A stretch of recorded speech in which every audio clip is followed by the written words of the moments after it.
John Deere he calls Green Max.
John Deere he calls Green Max.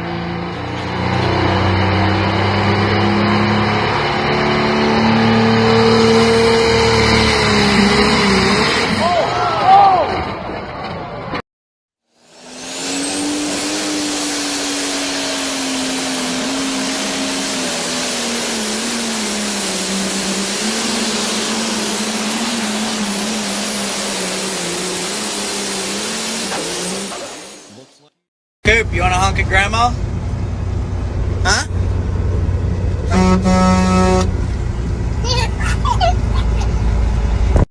I haven't even seen one get out of control yet. Hopefully it ain't my Deere. I know they're pretty wild usually.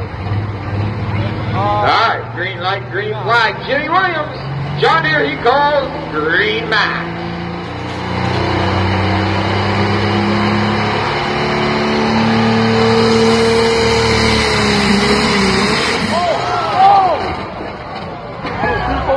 Well, it was there.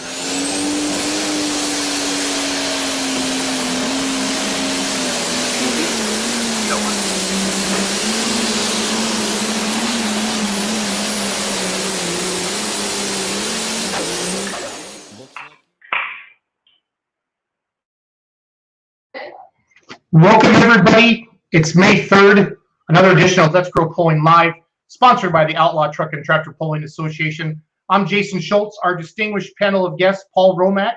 Where'd Charlie go? Always hiding up there in the corner. Big Rye up there in the middle, Charlie up there in the top right, and our distinguished guest with Leroy Schluter, the one and only Tony Reid, a.k.a. Growing Corn Twat Waffle, on the TikTok, and Mr. Nick McCormick himself. So I'm beyond pleased to have you guys here. Nick McCormick, obviously, we all know him, a Grand National Pro Stock puller. And Tony, you make me laugh every single day of your life. So thank you for joining us tonight on Let's Go Pulling. If you're watching, please type your comments in there. And I'm going to turn it over to Leroy. So let's set some ground rules here. What is tonight's show? Are we PG? Are we PG-13? Are we R? Or where are we at, Schulte? Long as we don't play any music, I don't get put in Facebook jail. So. Okay, good deal. Well, we're very fortunate to have Tony because we are on site in Strasburg, Illinois. So he's currently in Illinois, to get his crop planted here. We caught him before he has to head to Alaska to get your crop in up there. Do they have tornadoes in Alaska? No, that's not for the most part. They have before, but generally they don't ever have. Because what's really ironic is we're at Nick McCormick's garage. Nick McCormick, the driver of Nasty Stuff. And then if you walk out of our garage and look about 5-10 miles north, there's some nasty stuff in the area, which leads me to we need a weather report, Tony. So what's the current weather report? It's going to get bad. Hold on to your shit. Get it tied down. It's not going to be good. There's a couple of actual tornadoes on the ground just north of us as we speak. So that is true stuff. So, but we are only three or four steps away from the entrance to the basement. So if for some reason we need to hightail it out and suspend this broadcast, you guys have to take over because we're going to take shelter over in the basement. So I got to run up with the wife's car real quick. So if the computer gets mowed down, that's what happens. And we're not sure about that either. That's true stuff. Yeah. So once again, I'm Leroy Schluter, and we are on site here in rural Strasburg, Illinois, at the garage of Nick McCormick, driver of the Pro Stock Nasty Stuff, and also Tony Reid, also known on social media as Growing Corn 2020. You got just a few followers on TikTok. Like 3.3 million, I think, is the latest count. No, that's the likes. I've got 185,000-ish followers. Okay. Well, you never can believe anything that Schultz says. Exactly. Schultz on his promo for the show tonight, he said 3.3 million followers. No, That's Wisconsin math. Oh, that's true. That's why he's in the lending business. Leroy? Yeah. Yes, Schultz. I'm in sales. Deal with it. Okay, all right. Tell them what they want to hear, right? Tony has 186,700 followers on TikTok, 3.4 million likes. So those are the true stats now that we got him on here. So. Okay. Very good. Okay. So any of you guys there on the panel, if you just want to hop in, we can hear you loud and clear here. Or anybody that's tuned in on the Let's Grow Pulling Facebook page, the Beer Money page, YouTube, whatever. If you got a question, we got the computer far enough away where we won't be able to see the questions, but Jason or someone or Bruce or someone will have to hop in and holler the questions out to us. So obviously, TikTok megastar. What brought that on? I mean, what got your start on that? It was about a year ago. I had a friend that was on TikTok. I didn't know anything about it. And like every day he was sending me links to TikTok of just funny videos. And I thought that was pretty neat. And so then somehow I got in on the Farm Talk side. I guess I must have searched tractors or whatever on there and got into the Farm Talk side. And I don't know, just started making a few videos. Nothing really caught hold. And one day I was pissed about something and made a video and let it fly. And it's been downhill ever since. So. Okay, so tractor pulling's a sport. Yep. And admittedly, you're not a sports fan. You live in Central Illinois. Correct. You don't like the Cubs. Nope. You don't like the Cardinals. Nope. You don't really follow the Illini. Nope. Don't follow the Bears. Nope. You don't even know who plays in the Super Bowl. I don't have a clue. And really, the only thing you know about tractor pulling is your lifelong friends with Nick McCormick and also Caleb Ogle. Yep. And so this is tractor pulling is a sport. So yep. I'm not even sure why we got you on here tonight. So that'll wrap up tonight's show, folks. Thanks for tuning in. Next Monday. Thank goodness we got Nick here with us. You're scraping the bottom of the barrel if you're depending on me either way. Yeah. So, hey, Tony, as I mentioned, yes. Marty Chambers says, big fan, Tony. Now have a shitty day. Same to you, buddy. He did really well. My guess is that we'll probably have like 60 comments that say the same thing. Yeah, probably. Okay, so you guys grew up, went to grade school, high school together? Yeah, started out, went to kindergarten, all the way through senior in high school. So. And now you end up living only a few miles apart from each other. About 2 miles apart. Our kids are the same age, play together. Wives are good friends. So, yeah. Yep. And now you got the wives involved in social media, Mrs. Growing Corn, and then also your wife Kelly. She's on TikTok as well. Yeah. So would you have ever even thought about joining social media, joining the TikTok world if Growing Corn 2020 hadn't twisted? So my wife has been on me for years to not necessarily a TikTok thing, but podcast, YouTube, etc. Because digital marketing is what she does. So she's been on me to do it. I'm like, that's not really me. I'm not really looking to put myself out there. Then this guy gets into it. Then we go down the podcast role, and then here I am, all the way to the pinnacle of social media. Jason Schultz, Beer Money. There you go. I mean, I'm out of my sleep tonight. I'm at the top, so I'm good to go now. Schultz, we may need to put you in the center because of the way your head's going to expand here after Nick giving you some roses there, flowers. No, it's not going to fit through the door, guys. It really won't. Steve Honjman says Tony loves watching the 8 mile an hour class. Is that true, Tony? Oh, don't even get me started. And I know this is a polling page, but hey, you guys wanted me on here, so you're gonna have to deal with it. No, we want you.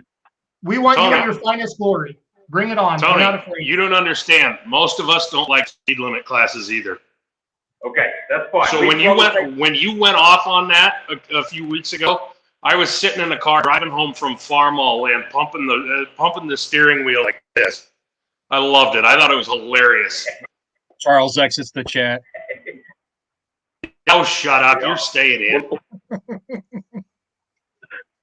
Hey, since this is the Michigan beer speed money, limit classes are different. Yeah, and I got a lot of friends that pull in them, but I just can't stand to watch them. It's just, when you see a tractor that goes down the track at 1,000 RPMs and the last 10 foot, they just gun it. I mean, what fun is that? It just, to me, and I'm sorry, but I just don't like to watch it. No, it's all good. You don't need to be sorry. It's all good. I'm not going to argue with you anyway. You'll just snip my my picture and put it on TikTok and call me a liberal. It's okay. That's what we do. That's what we do. So Think of it as a sprint, Schultz. Do you want to watch Jesse Owens run a 7-second 40-yard dash along with 25 other guys that run a 7-second 40-yard dash, or you want to watch somebody run a 4.3 40? You want to see the guy that goes the fastest, right? yeah, no. That's why. I have a 4.1. I just don't have big enough balls to go pro stock and hang out with you yet. So that's why I'm still right there. So it's Yeah, all but good. you're getting the drinking side of things for sure. First off, guys, cut a wide swath. Yep. Yes, you do. Okay, Nick, how did it? I want to know how it all got started for Nick, Tony, his pulling career and everything. What's that? Your pulling career. So my dad's been tractor pulling since 1968. So he worked on tractors, drove a few, but worked on tractors all through my childhood, from like the 68 up through my childhood. The early 90s, we got back into it when ITPA put the 14 farm stock back in, no speed limit. They did have a slug in the turbo, but no speed limit. So we did that from, I think, 91 to 97, won titles in 95 and 97. And then in 98, we went pro stock and been doing that ever since. So I've been involved in it. I can't remember a time where we weren't doing it. Funny little story, my parents actually got engaged on the way to a tractor pull. They were running late. My dad said I was going to do this a different way, but I told myself I was going to do it tonight, and we're running late. I don't have time. So if you want to get married, I'm asking. So, but he didn't pull the car over in a hurry. So That's love. That's love. yeah, exactly. He claims that's the only one she never complained at, but I've been to several where she has. So a question about your dad. Yep. Your dad's name is Ferd, F-E-R-D, not Fred. Not Fred. I bet it's, over the years he's been called Fred tons of times. The uniform company even messed it up for a while. His uniform said Fred. So were your grandparents, were they drunk when they No, that's my grandpa's name too. Okay, so what's my grandpa's middle name? Short for Ferdinand or anything? Ferdinand. Okay, so that makes sense there. So Yeah. And then talk about your diesel shop, McCormick Diesel. Yeah, so Dad started that in 81 or 2, somewhere in through there. At one time, we sold Heston tractors, and Heston hay equipment, so on and so forth. Fuel cultivators, they had a full line for the most part.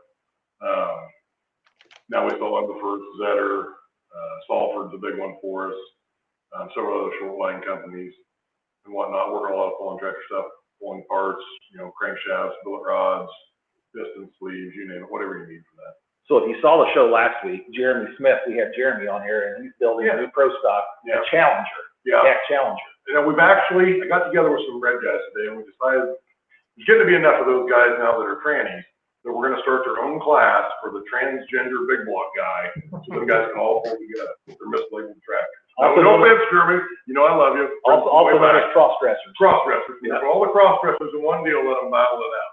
Well, where I was going with this is, if anyone saw one of your earlier TikToks, you got a Heston sitting in the corner of your shop. I do. Is any possibility that we could see a Heston pro stock out on the track? No. If I was going to farm stock it again, I'd consider it. But honestly, it's not hard enough to come by now. I wouldn't want to destroy it, Yeah. But they were way ahead of their time in a lot of ways. But apparently, not everybody knew they made tractors. And you guys used to be a Heston dealer. Yeah, we're a Heston dealer from, like I said, 81 or 2 until probably 94, whenever they bought New Holland. Once Fiat bought New Holland, then they killed the Heston line. Well, the government made them sell the hay equipment line off to AGCO, and the tractor side, they just went with the New Holland stuff. Before we go much further, this is the Beer Money page, and I did come bearing gifts tonight. If you've ever seen one of Tony's TikTok lives, Keystone Light, we brought him a 15-pack of Keystone Light, and then Chuck Weldon. I don't know if you have found Facebook, and you're big on TikTok. We got Chuck Weldon's bush lattes for you. So Schultz was supposed to send you guys, he was supposed to send it to me, and I was supposed to hand deliver it.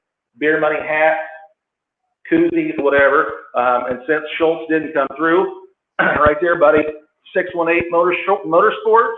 I see So that. or Schultz likes to say 618. What is it? Motorsport. Well, in John Deere world, that would be 618. Yeah, 618. Yeah. Yeah. That'd be an 420, not an 8240. That's right. Leroy, Benjamin Troyer wants to know if Nick's going to bring Tony to Bowling Green. He's sure he would have a good time there. You know, Bowling Green's so dry, though. I mean, nobody ever has a good time there. It's just so there's not much going on. I'm kidding. Yeah, we're kicking it around here. We may try to work him into the deal here. Not sure if he can get that far away from home for that long, but if you can get him an autograph stand set up somewhere, Schultz out in the campground, we can probably make it happen. Yeah. Yeah. We really need to get the guy. I think that guy could double his sales out there. Get Tony at his booth, autograph pizza box, kill it. He would, absolutely. Let's see. I think I already know the answer to this question, but what's one of the coolest things that you've experienced on TikTok? And I would say that it's the gifts that people send me in the mail. It's so crazy to think that somebody sits down and takes time out of their day to actually go get you a gift, whether it's a shirt, a book, whatever, and sit down and pay to have it mailed to you along with a nice letter or something. I mean, I've never had anything like that happen. It's really neat when it happens. And I've got some really cool stuff from some really cool people. what I thought you were going to answer, and I'm sure you'll agree, that this is one of the coolest things, was the Burkhart auction. Oh, absolutely. Yep. When you had TikTokers come from all over the country. Yeah. And did Mike even know you guys were going to be showing up that day? Yes, actually he did. Oh, Mike did know? He actually called me a couple of weeks in advance and told me that he said, hey, I want you and some of the guys to come down. I'm going to put on this big shrimp bowl for you. And we weren't trying to underhand anybody, but I couldn't put that on TikTok because there have been 1,000 people at Mike's garage. Sure. Like, we can't do that. Sure. We kept it fairly close-knit, kind of invitation only, if you will, to some degree, just so it didn't get so far out of hand because then we were scared to get money. So. Well, watching that as a distance or watching it from home, I mean, it was just a cool thing to see. It was. And then a lot of people don't know the Travis Burkhart story. If you want to give a quick synopsis of that and how you became friends with Mike on social media. Yeah, so Mike Burkhart, he's from Washington, Indiana. Boys country. Yep, yeah, in fact, neighbors with him. He was a farmer down there, and I think it was in 2012-ish, roughly thereabouts, his son was on his way to college, I believe it was. And had Evansville, Indiana, right? Yeah, yep, and had a bad car wreck. I think it was that morning. They had some ice or something, because I think Mike was on his way to the Louisville Farm Show, I believe, and they called him. He had to turn around and go back home. But he had a wreck and hit a tree and suffered severe brain trauma from it. And so they fought that for several years. He lived through it, luckily. And so now they have a foundation set up to where they go around, and anybody else in the Midwest, for the most part, because it just ain't that big yet, if they've had any kind of severe medical problems, they take money and help them with medical expenses, or it might be gas cards, or just anything to help the family through the hard times. Mm-hmm. It's a really cool foundation, and I got to know Mike through TikTok. I think he reached out to me way back when on just something kind of random, and we exchanged numbers, and we talk on the phone probably once a week. So really good guy. Very cool. Very cool. So Nick, getting back to pulling, I know growing up, you said your dad was a puller. Who did you look up to, or was there a hero or something? Several people. I mean, obviously my dad, but he didn't drive much back then, here and there. But Carl Smith, Carl Rosinski, we ended up buying our first pro stock from. Carl was easy to look up to because he's bigger than everybody else, and he was dominant in ITPA, and that's most of the pulls we went to. We didn't go to a lot of big ones back then, which you didn't have to. There was 100 of them to go to ITPA. And that's who Tucker hung around with all the time, right? Yes. Yeah. Yeah. Obviously the Ren's, Wilkins, because every big pull I did go to, they won it. Or seemed like, them or Carl Smith, Danny Dean, Esden Lane. That was probably one of the coolest things for me as a kid, just to look up, there's Esden Lane, and he's up here, he's this guy, he's full of diesel super, and then to actually get the chance to meet him and then do business with him years later was truly an honor. Right. I met Danny Dean a couple of times. He probably wouldn't know me from Adam, but South Charleston, Ohio, pretty big deal. Didn't get any better than Danny Dean. Right. So you guys going to get a couple new tractors in the pro stock class. I know you pull primarily in TPA, but the couple new pro stocks making their way over. I think I looked up the pre-commit list, but you're actually going to be dabbling your foot in both series. Yeah, well, we won't run either one of them full time. Probably we'll just hit and miss them. You know, the ones we like to go to once we have time for. We got enough other stuff going on. I've got young kids and whatnot, so I don't have time to go full on tractor pulling like I used to. So we'll hit a little bit of both. Yeah, we're gaining for a class that's supposedly dying. We are gaining tractors. So. Right. And of course, we're talking about Simons. Yeah. Out in Farley, Iowa. Yeah. Adding, I think their goal is maybe to have a pulling vehicle in each class. Maybe. Well, they got their own track. They got their own sled. They've got a tractor for almost every class. I mean, they can pretty much have their own pull. Well, they got the modified. They got, of course, the two-wheel drive trucks. Now they got a light super. Yeah. And then now in the pro stock business as well. Yeah. So. Yeah. When you gonna build one for Tony? I'm too tight for that. I don't mean that disrespect. That's a rich man's game there. So you guys will also start a podcast. Yep. Yeah. So you like to have fun on the social media, but then there's also a serious side. Sure. So tell us how that got started and how that's evolved. So the podcast come about just from literally hundreds, if not thousands, of messages from TikTok saying, "Hey, we like your content. 1 minute's not enough. You know, why don't you look into doing a podcast or something?" So I kicked around the idea, and I'm like, well, I don't know what I would talk about. I don't have any clue how to do one. Nothing. And so people just kept talking about it. And Chuck Weldon ended up reaching out to me, and he kind of showed me some equipment because, you know, he's actually a radio man. Right. Does a radio show in his basement. Yes, exactly. Yep. And then, in addition, he's got a TV show, a TV hunting show. Yep. So he gave me some pointers on what to do and kind of how to get into it. So I thought, well, I'm going to go for it. And I'm like, well, I'm not going to do it by myself. You got to have somebody to interact with and talk and bounce ideas off and whatnot. And me and Nick have been friends our whole life and have always been able to talk farming very easily between us. And we live close together. So I hit him up about it. He's like, yeah, I'm all on board. He's like, my wife's been hounding me about this for years. So I'm like, let's try it. And if nobody likes it, we'll quit. So now we're just regretful we didn't record all those genius conversations we've had for years. We should have been filming all that. There was some equipment outlay on that. You had to buy some equipment. Sure enough. Yep. Roadcaster Pro, just a little mixing board there that does everything we want it to do. So works out good. And you probably had some learning curves on that. For sure, and still learning. I mean, I guarantee our audio is terrible compared to anybody else's, but as long as people can hear it, I think they're okay with it. So if you were to get into pulling, which I know you're too tight to do that, but what class, like I would probably have 4,000-pound farm stock or probably something like that, and I could imagine myself with a 60-30 going down the track. When I got to the end, you don't just scatters. Well, you won't have to wait till the end for that. Right. I think that Nick, isn't he the chairperson of the John Deere 60 Society? I love them. They're a great tractor.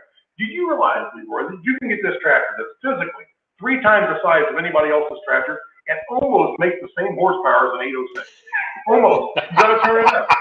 You can almost get it there. I mean, it takes a little bit. Now, but you don't want the original one. That's no good. What you got to do is get a replacement engine because the first one isn't worth their shit. So once you get the replacement motor that the head bolts will almost not tear out of, then you're good to go. And eventually you get a P pump and a turbo. But the first 60-30s naturally aspirated. Nothing says horsepower like no turbo. Right. Eventually you get a turbo and you're good to go. Now if you run want to run more than 145 horsepower, you got to call it Engler and get a whole new rear end and transmission because the stock one won't take it. Now if you got a 706 gas, you're good for about 3,500 to 4,000 horsepower. But a 60-30. Ryan Rusink, look what you started. Big 60-30, got 3-point arms the size of a kid's pinky. Couldn't pick up a wet noodle. Sorry, 60-30 people, they suck ass. So Nick's not a fan of 60-30. My question for you, Tony, is what does Gleaner do to piss you off? I tell you what, we've had this conversation for years, and you can just be randomly at the bar, me and Nick talking about shelling corn in the fall, and done this and done that, and the Gleaner guy will always have to pipe up how the Gleaner combine is the best combine on the face of the earth, and he can run 8 miles an hour, and just all this shit under the sun. I mean, they just think them things are the best combine ever made, and they are far Right. So if gleaner people are their own Superman, Leroy, all you got to do for kryptonite for them is say green stem beans. And those guys will hit the truck running and they're gone. Those guys are so scared to death of green stem beans. Yep. They scatter like, well, it's like we've always talked. Any other brand of combine, if you're pushing a 30-foot augerhead, you go to a Draper, you automatically jump 5 foot when you go to a Draper. Not the gleaner guys, you got to go down 5 foot. So if you had a 30-foot augerhead, you go to a 25-foot Draper because they fold so hard. But then you drive faster to make up. Supposedly. I don't know where that comes from. And you save all the time pulling the cylinder out. Yeah. Yep. And it is a cylinder. It's printed right in the fucking armrest. The cylinder speed. I proved it in my TikTok. The good news is, though, if you've got a rock lawn and you got to drag it from time to time, a gleaner feeder house chain will reach from my house to your house. So you've got all kinds of feeder house chain, which makes a great driveway drag. For those of you who don't know, get a gleaner one. They're light duty. They're not very heavy, but they're super long. You can cut it in sections, tie it together. You can drag your driveway very well. And the reason I looked at my phone, I wanted to document the time where they had the first F-bomb in our property. It was 8:26, so. And that was 20 minutes after than I thought the first initial one was going to be, so. We're all good. And then now we got the invasion of the June bug. Yeah. And it's not even June yet, still in May, so. So Nick, you've been pulling for quite a while. Tell us about some of your major accomplishments. Big wins or favorite tracks to pull on? Won the Buckle in Toma in 2005. Won Bowling Green Sunday session in 98. Was runner-up for the ring in 17. I've been runner-up for the ring a few times, I think, at Bowling Green. My biggest accomplishment in tractor pulling is meeting great people. The pulling part's fine, but that's 15 seconds of your day, right? Right. The important part of tractor pulling for me, and the TikTok thing anyway, you asked earlier, Tony, what was the best thing for TikTok for him? For me, it's the people. I've met some great people through TikTok, and I've met phenomenal people through tractor pulling. So for me, the pulling part of it's great, and the competition part's fun, and it is expensive or whatever, but it's the people. Some of my best friends in the world I've met through tractor pulling that I wouldn't otherwise know. There's 2 or 3 guys I talk to once a day, twice a day, 5 times a week, whatever it is. And I wouldn't even know those people if it wasn't for tractor pulling. So for me, that's my greatest accomplishment. It's probably making friends. And it doesn't matter which class we talk to. That's what people always said. Last week we had on Brad and Brady Ingram, and they said the exact same thing. When you drop the hook in the hole, you want to beat your competitor. Of course you do. But of course, after that 15 seconds is over in the pit. Yeah. Wherever. And see, that's cool for me as an outsider hearing that, because for all I knew, everybody's like gets along, but it's like, screw this guy. You know what I mean? I didn't realize that from an outsider. It's not near as cutthroat on some of that as you might think it would be. There's always your rivalries. Sure. Not so much in the pro stock game because it's more of a farmer class. It's all farmers for the most part, not all of it, but. And there's occasionally people that don't get along or they've got some beef or whatever. But by and large, I've been to weddings, graduation parties, et cetera, of people that I only know through tractor. And it's a pretty close-knit family when it comes down to it. I think I already know the answer to this question, but I'm going to ask you anyway. There's 2 big polls, 2 national polls on the same weekend. Last weekend in June, Lucas Oil PPL will be out in Mound City, Missouri, Chris Wagel's poll. And then also that's the same weekend as Toma, Wisconsin. It is. And Toma didn't have their poll last year. They had a bad storm come through there and destroyed part of the grandstand. So where will we see Nick McCormick the last weekend? You'll probably see me in Toma. I want to get out to Mound City. Chris Wiggle does a phenomenal job out there. PPL has a great show out there. And Supposed to Stewart, good friend of mine. So I would like to go out there, but I've been going to Toma since the first year we had a pro stock tractor. And Toma's special to my heart. We've done very well over there over the years on average. I know the town, great people. I know where I'm going to go eat every day of the week, what stands I'm going to. I know where I'm going. They sell beer by the case, which I know Mountain City sells by the bucket. But they sell beer by the case at Toma. I love Toma. It's nice and cool there usually. One session is going to get rained out, which can turn into the funnest session you've been to because then you got nothing to do but drink. Right. I took my son a few years ago. He loved it up there. So we'll probably go back to Toma. Nothing against Mountain City. I love Mountain City too. I'd like to go out there. Like I said, we'll probably go to Toma. Schultz, I think you're going to Toma this year, right? You were at Mountain City last year. Yeah, we hooked the 4-1s hooked Friday night and Saturday afternoon this year. So. Well, Schultz is going to Toma, then obviously I'm going to Toma. Well, that seals the deal right there. Yeah. You're gonna go where Caesar's at, right? That's right. Hey, Schultz, real quick before we move on with this conversation. I thought we had a deal. We were going to roll out the Remedy beer the night before Dubuque. Dubuque is May 21st and 22nd. I thought the Thursday night was going to be the highlight of the Remedy beer to roll out, but you're just like a kid at Christmas time. You couldn't wait. This past weekend was the unofficial rollout of it. Well, they tapped the beer. They started bottling it, started selling really well right away. And I ended up going down there to work down there Saturday night because they had 2 college graduations, and a lot of their part-timers were off, and my brother-in-law owns it. He asked me to come down, and I worked it. So we're still going to have a pit party. I got a spot set up for the Bone Twister and Profab and Super Rooster and the Remedy. Got spots picked out for all the haulers, so they're out of the way. So it's going to be a Remedy beer party / promote Dubuque and the sport of truck and tractor pulling. So it's all good. It started raining here behind us. Do we need to shut the garage doors? Is the rain bothering us? Nope, Good. not at all. Hey, Nick, Okay. Can you see the screen at all? What's that? Can you see the screen? Yeah, I can see the screen. So Colin Burkhart is a light pro puller, lives 12 miles from Toma. They have that beautiful 1456. He says, props to Nick for trying the triple cuts. How did that work out, in all honesty? Not as good as I had hoped, but I don't know that I'm done testing them. We made a change to them. But in the middle of that, Pro Puller releases their tire, right? Yep. So now how am I going to judge how good they are? I don't know that I can give them a fair shake now because the Pro Puller is so much better than the regular Firestone. How are you going to know? You're going to be splitting the difference there. I don't know that I can even test them now. Sure. Unless I'm at mostly Firestone. They're for sale if anybody needs them. I still think it'll work. The way we cut them, since we use the U set, the way they were cut initially probably wasn't the exact right way to do it. We since solved that issue, found a way around that.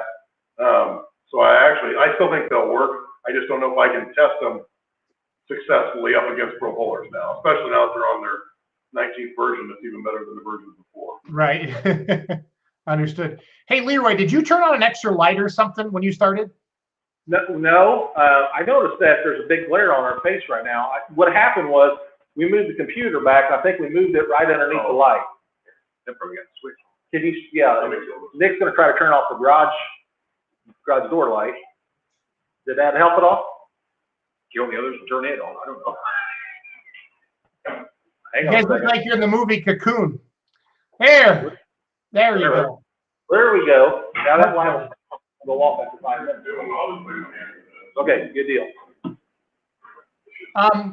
So Now we're in the dark. Andy Kidder says, love the podcast. Sounds like my friends drinking beer in their shops, so that's pretty cool, Tony. Let's see here. There were some funny ones. Yeah, Anthony Burkholder. Tony, hope you're having a shitty night. I love all this. This is making me just giggle. Let's see here. Jeff Kapanos is a hot farm puller up here in Wisconsin. Tony, have you, I mean, not that it's any of our business, but have you made any money off of TikTok? Or, I mean, you see these chicks wearing like branded lipsticks and panties. Have you got into any of that at all yet, Tony? Or? Nope, I do not make one dime off of TikTok. And people say I'm full of shit when I tell them that, but I'm honestly not in the Greater Fund. I've heard too many horror stories when you sign up for that it just kills your views.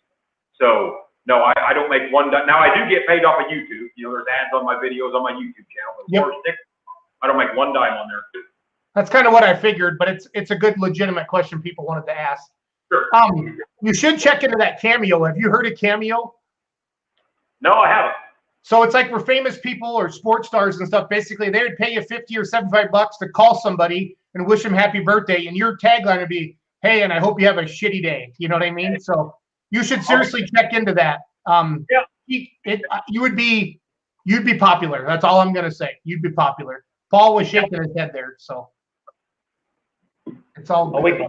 But I'll ask you this question while Nick's out. Nick went out to go get some more beer. But anyway, you're friends with Clint Tucker. Do you have any good Clint Tucker stories that you can? Oh gosh.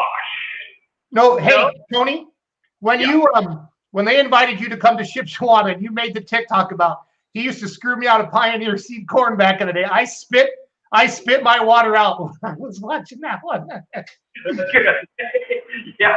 No, I tell you, Clint and I, God, we've been friends for a long time. In fact, Claire back in the day when he always had his pull at Cowden, Illinois, his hometown, Thunder in the Stick, I would help him with that. That's been hell, that was in the late 90s, early 2000s, whatever it was. And, but no, I've just always, you know, just kind of been mutual friends and got to know him that way. And, but no, I don't really have any good Clint Tucker stories. You know, Nick might, but I don't. None that are acceptable on the broadcast media.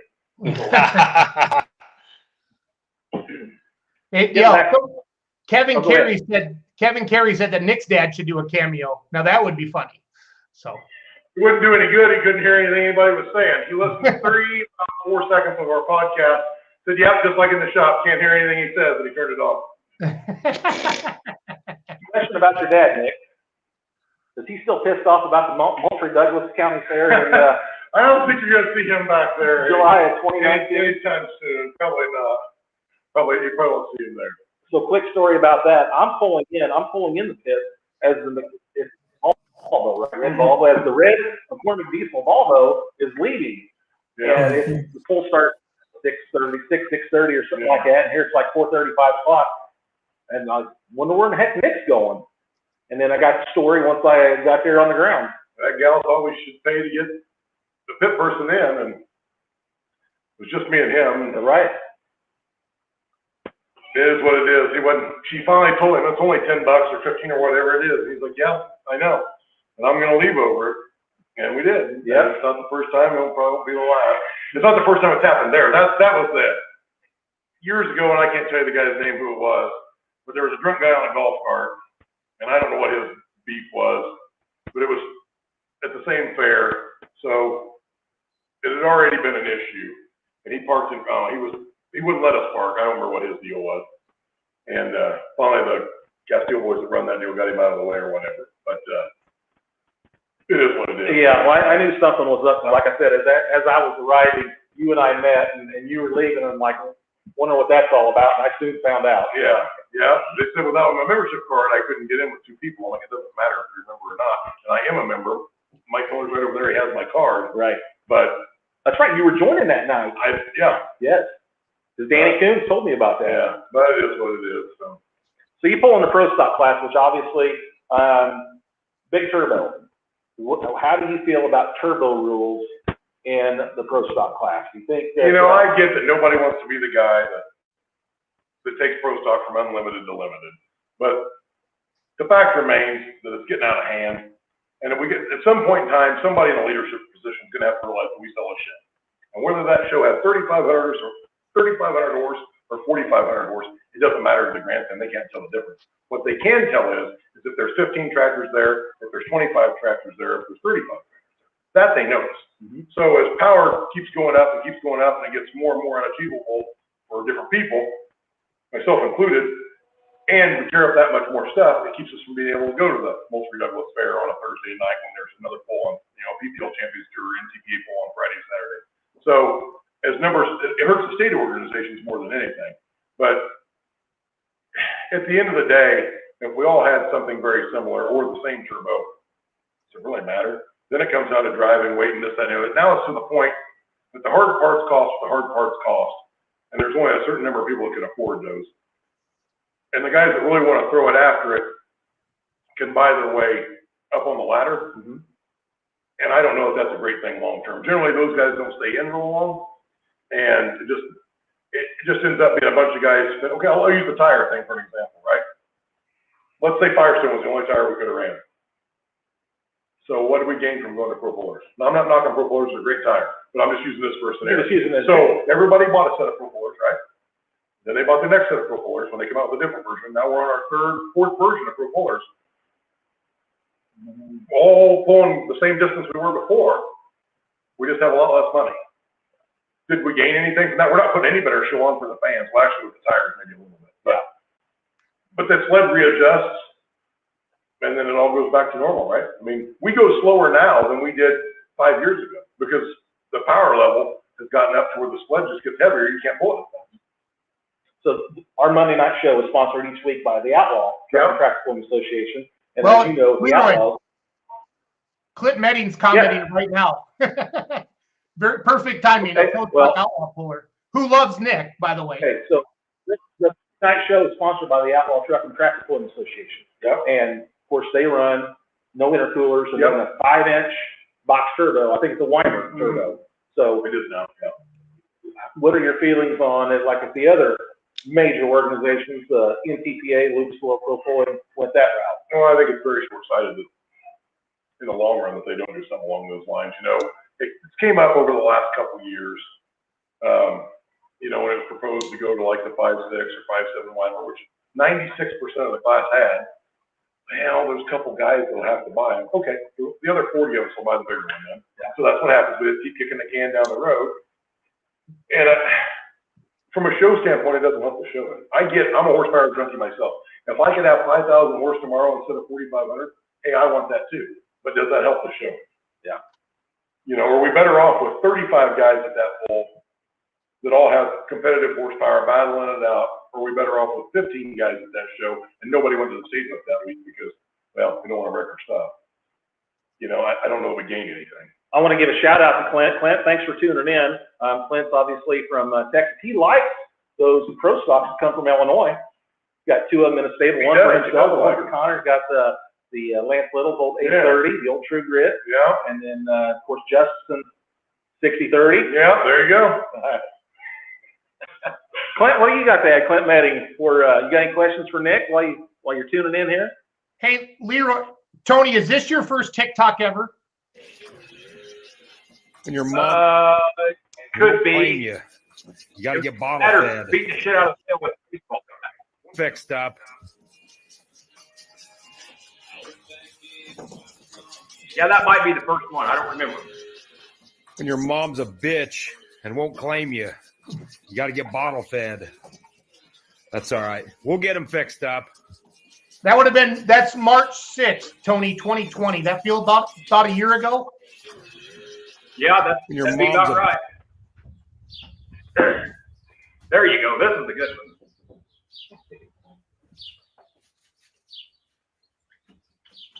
Oh, are we frozen or is that video frozen? No, everything's working fine. Oh, there we go.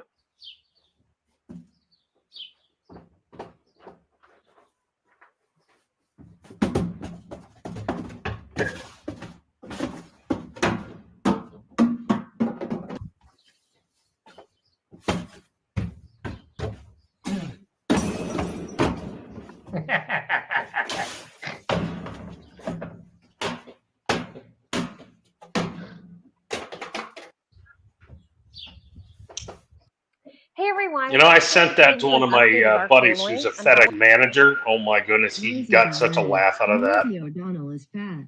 Catch me outside. How about that? Roses are red. Rosie O'Donnell is fat. I forgot about those. Catch me outside. First day of soybean planting in central Illinois. Rains May every 26th 2 last days year. around here. We only got about half our corn in, but the rest of the corn ground's too wet, so we switched to beans. Chance of rain every fucking day this week. I'm sick of it. Tony, do you remember what one kind of made you the Tony Reid that's famous today, Growing Corn 2020? Was there one that kind of did it? I think the one that took off was with the Kong Skildy field goal later. And that would have been April or May of last year when I just went on a tirade of what a giant piece of shit it was. And it's since found a new home in Ohio since then. So what I think another one that kind of took off in a big way was the rant about the pencil injectors in the 4020. That one kind of nuts, kind of quick. Yeah. Well, see, those injectors are in spark plug holes because John Deere didn't do a diesel engine until years after that. That's why the injection pump slides up and down like a distributor. It's because it's not really a diesel engine. But they're thinking about getting into them. They're thinking about getting into them. That's awesome.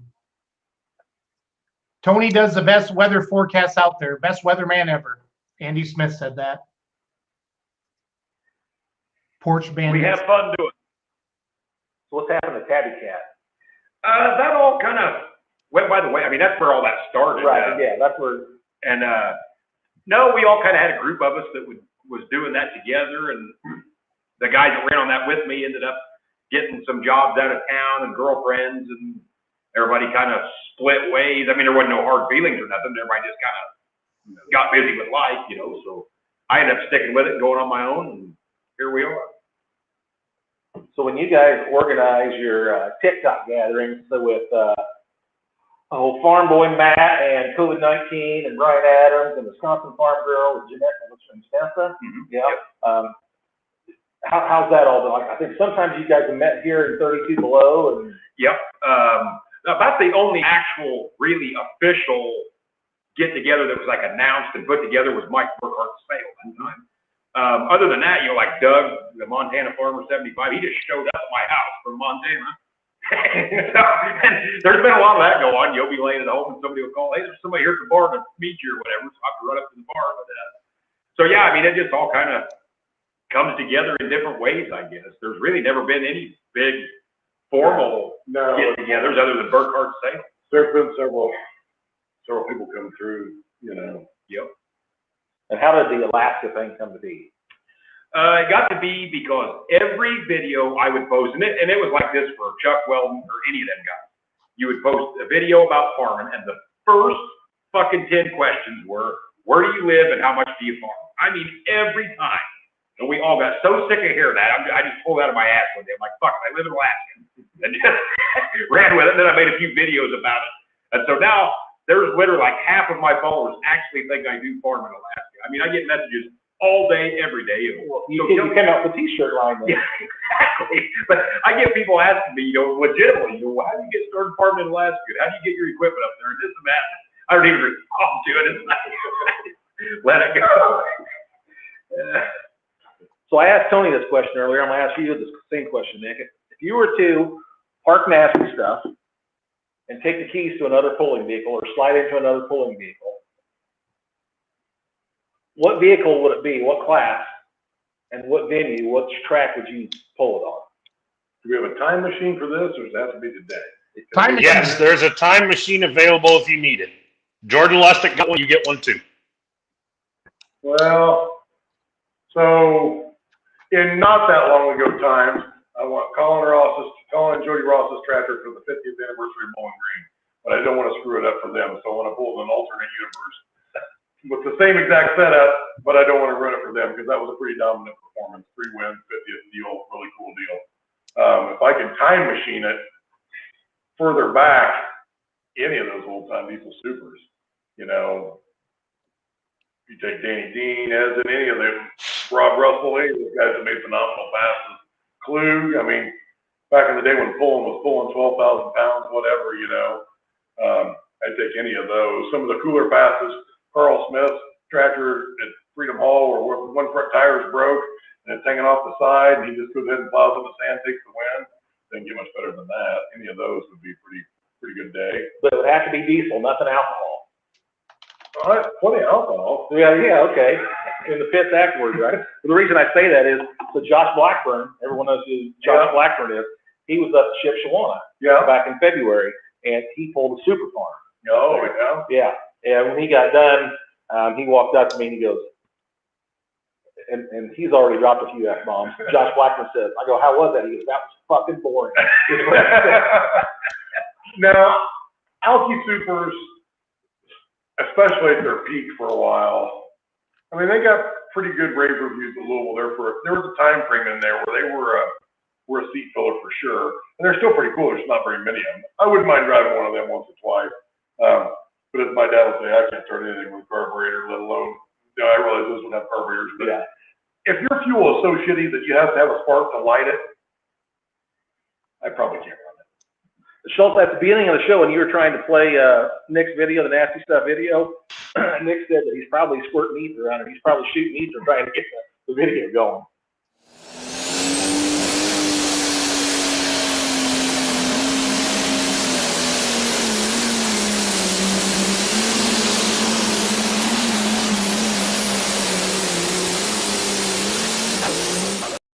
I just push a button, McCormick. I don't need ether for that, buddy. So. Well, it takes a big button when you got a pro stock button. Someday you'll understand. You get a little bigger turbo, you'll I love it. They always say the hardest pull to win is your hometown pull. Yeah. So you'd have to probably agree with me that your hometown poll, as far as national, would be when the PPL had the pro stocks here at Altamont at the Effingham County Fair. Yeah. And so 2 years ago, and I don't even know how many pro stocks were here, I would say 18 to 22. Yeah. And then you didn't have your best pass that evening. And then after you took, I was out there announcing on the track. Yeah. And then after you took your helmet off, I said, hey, once you get back to the pit, come out here so we can talk. And you said, I'll be right back out. I never saw Nick McCormick the rest of that. I need to apologize to you for that. Something happened. I was coming back your way. Who else was with us? Somebody got sick. Somebody that was with me got sick. I can't tell you who it was. Maybe it was Dad's hip. There was something we needed to get home. It's not that far, so we quick jotted it down. I figured it'd be cool to put you in front of the grandstand. I had full intentions of coming back out there, but there was some issue. I don't know if it was Dad's hip and back or whatever, or if it was somebody else with me that physically got sick. I knew there was a medical deal on some fashion or another because I was getting ready to head that way. They're like, hey, you ready to go? I'm like, well, I guess I can be. I was going to go talk to Leroy. They're like, hey, we need to get home. So we jetted. But it's amazing that the crowds that get there at Altamont. I mean, on Saturday night, you got the PPL Championship Tour, and then on Monday night, you got ITPA, and then on Wednesday night, PPL Western Series and Midwest region, and all 3 nights, the grandstands are full. It's packed. Yeah. It's packed. For the longest time, the PPL show was probably the smallest from a crowd standpoint, a little bit, because it was before the fair started. Right. And people didn't realize quite what was coming to town yet.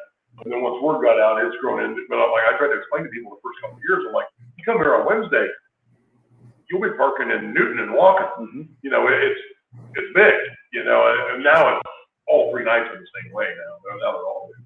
It's going to be just a little bit different this year with Curly gone. Yeah. Yeah. So. Yeah, for sure.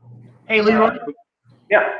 Tell Nick to read the screen. Or I know he can't read real well. He's from Illinois, but maybe you could read that to him.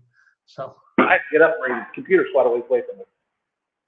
You can pull our tractor anytime, not just at Bowling Green. That's from Colin Ross. Well, I have sat on it a couple of times. It is very comfortable. You get those water issues lined out, and then I'll be more apt to do that. Nick, we're gonna play. They don't have pro stocks this year at Altamont. Altamont was only a single night poll. Yeah, I'm not very happy about that. Yeah, I know you're not very happy because that, like you said, that's the shit. That's 10 I always minutes on here. I catch a lot of flack from my classmates. They're like, well, you coming here? You coming there? I'm like, no. And they're like, why? I'm like, if I draw a 3-hour circle around my house, I can go to what? 8 Champions Tour polls, 5 or 6 Grand Nationals, and 25 state hooks in 3 hours. Yeah. So I don't have to go that far. I'm very fortunate in that regard. That's just a subject of geography. But so this year the pro stocks are not at Altamont, but they're going to be at Farley, Iowa. They were not at Farley, Iowa last year. So I know it doesn't fit your 3-hour circle, but Farley is a 2-hour or a two-night show there at Simon's Track at 300 Raceway. It is. It's a great event. I watch it. And pro stocks have been replaced here with Super Farms. Yeah. Which will be another. I'm gonna try to sneak down there so they don't notice. I'll probably still get beat, but I want to drive very far to get beat. So. All right, Nick. We got some more. Nick, go ahead. We're gonna play Name That Year. That would have been 1998, or no, Farm Show wise, it would have been 99 or 2000, probably. Yep. Charles Post brought that up from Sidetrack. He's on the show with us tonight, and he sent me that from 99, and then here we are. That would have been, that's hard for me to tell. Anything after, nope, I can tell you when that was. We had too much weight on those, and that's the first time we run sideways. That would have been 2 Louisvilles ago, not counting this one that didn't happen. Whatever year that makes it. Is that right, Charles? Yes, it is. He got both. Told me to move those quick. On one of Tony's Saturday night live TikToks, when you're on for like 3 hours, that I had asked you and Carolyn one night, so what is the real reason that Nick McCormick calls his tractor nasty stuff? You and Carolyn, that was about the best laugh that I heard all that night. He said you'll have to ask Nick that question. Yeah. That comes from Bob and Tom, wasn't it? Somewhat. It was twofold, right? So our original deck plate didn't have O-ring grooves in it. and just had a flat spot machine for it, so it couldn't blow out, but it could suck in. So they would suck in occasionally. Back then, we were still running stock water pumps, et cetera, et cetera. And the Sounds like a John Deere problem. the block, yeah, but we didn't have a weed pole, like a 40-20 to run out on the ground. That's what we were missing, was the weed pole. So, and the block was starting to crack anyway or whatever. And so we get a little oil in the water from time to time. Well, that was nasty stuff to deal with, and I had gasket issues, et cetera. So between that and the Bob and Tom thing that kind of come out at the same time, and that played into it. And then Butch Krieger kind of ran with the Bob and Tom thing, and it just kind of expanded from there. But yeah. Speaking of Butch Krieger, he just celebrated a birthday. Yeah, that's all that. Yes. Happy birthday, Butch. Happy belated birthday, Butch. If you're, I don't know if Butch is watching, but Miles or Jeremy might be watching. Yeah. Any other viewer questions? Just a lot of, a lot of people want Tony to have a shitty day, and then he's the funniest thing on TikTok. Seen that a lot. This one, Tony would definitely pull an Alice Chalmers WC in the antique class. That one kind of caught my goat a little bit. Sure, be sitting off one side like the fucking mailman. It's always handy. Kevin Carey says, "Don't hold back on Nick McCormick. He's been picking on Nick all night long." So, tell us how you feel about the people buying lottery tickets at your local gas station. God, don't even go down If that there was road. just, yes, it never fails. It's always when you're in a hurry, right? For sure. Every time when you're in a badass hurry, well, I'll take a number 6. Oh, we're out of those. Oh, shit. Then they got to reevaluate their whole life. Well, I guess give me a 7. And then they got to scratch them off at the counter. And it is always a 35-year-old woman that weighs 300 pounds Yep. in a hooded sweatshirt, pajama pants, sandals, 4 packs of generic cigarettes, a big gulp, and 2 candy bars. Yeah. Never fails. That's the prime lottery ticket buyer. Yeah, every time. he's a profiler. He's a lottery ticket profiler. If the I am. FBI, if the Well, FBI, it's just reasonable. They're based on statistical fact and analysis. Any other viewer contributions? no, just a lot of Tony's the best thing on TikTok. Have a shitty day. We're supposed to pick on Nick. Clint Medding said, quit picking on the John Deeres to Nick. That's kind of the theme. Better brand, Clint, if everybody that had another brand didn't put a damn John Deere motor in it. Company started by a criminal. Yeah, no doubt. I got to pick on the John Deere guys. I'm still waiting for an original idea from that company. I like you, Clint. You know that. Oh, I don't Clint, care if I graduated from Lance Little. I still like it. Clint can take it. Clint can take it. So, let's talk about Lyle Hull a little bit. Did you get to know Lyle Hull at all, Nick, over the years? He passed away recently. You know, I've seen him pull 1,000 times or seen him at pull 1,000 times. I probably spoke to him, said hi here or there. As far as knowing him, no, I never really got in depth with him on that. Here's a Matt rule. Tony, have you tried different eggs yet? Yeah, though my wife made some over easy eggs 2-3 weeks ago, whatever it was. They were okay, but I'm going to stick with my scrambled eggs. Okay. For those that didn't, I scrambled eggs are all I've ever ate. I didn't know what over easy eggs was, so my wife made me some. So, If Tony was wearing slip-on boots, I would have him pull his boots off so we could see what his tube socks look like. But he's got laced-up boots, so we're not going to go there. yeah, I couldn't tell you what they are. I'm sure they're not on right according to everybody else's standards. I still say there's no wrong way to wear a sock. I don't care. There's not.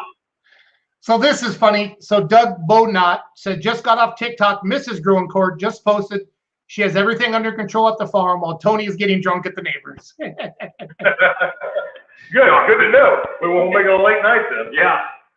I'm a little disappointed Karen's not tuned in watching. I know. What the heck's up with that? Yeah. Chuck Hansen, Tony needs to go home and take care of Mrs. Gruencourt. Storm is a-coming.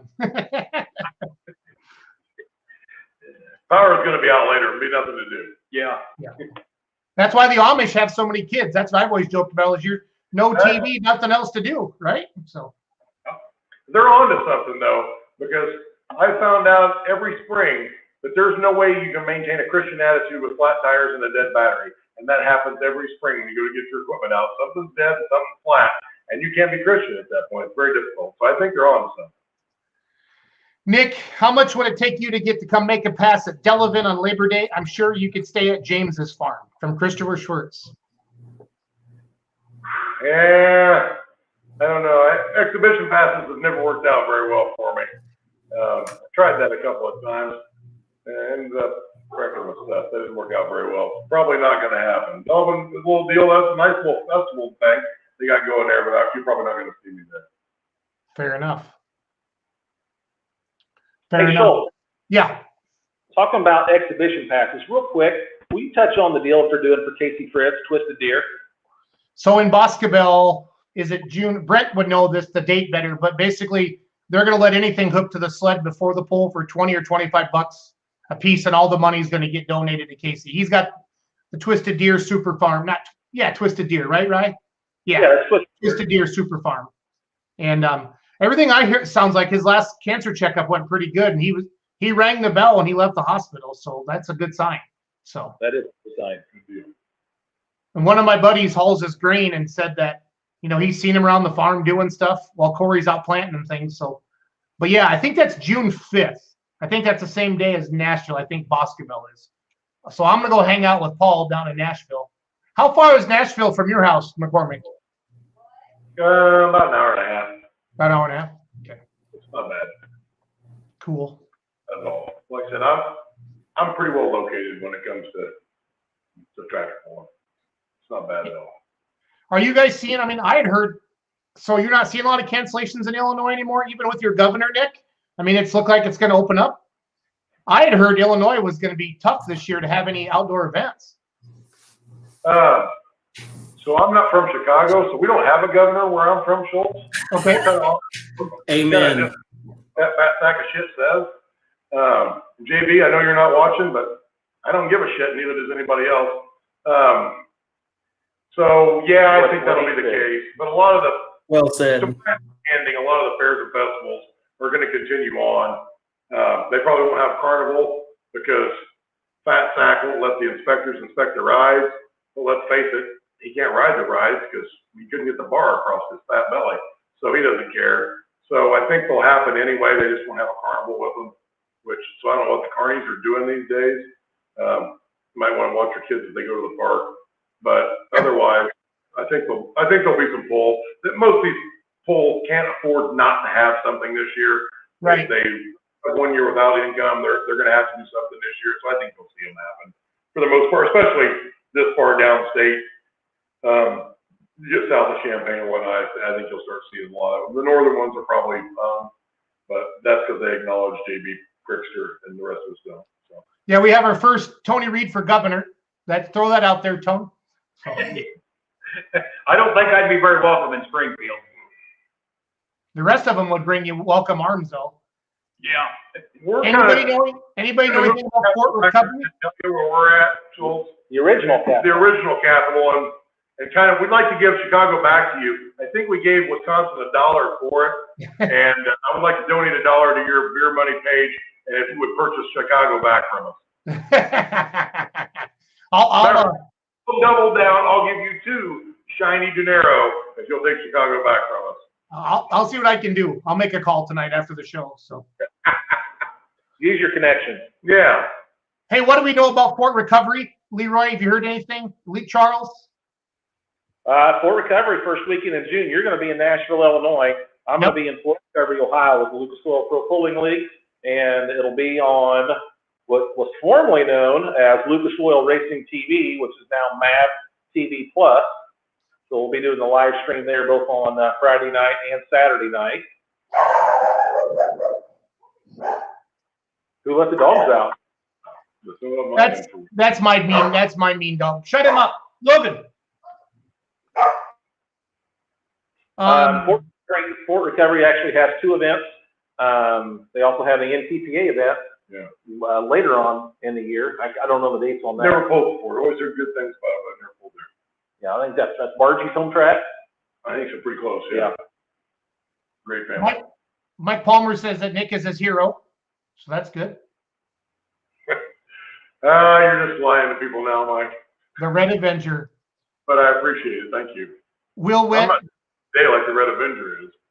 Yeah, Will Witt, WWP TV. He's the one who caught the Green Max breaking in half. Living in blue states, Dominion states is the worst. He lives out in PA or Virginia. Yeah. Let's see here. We've been cheating elections in Illinois since the 60s. Everybody knew what they were getting this year from us.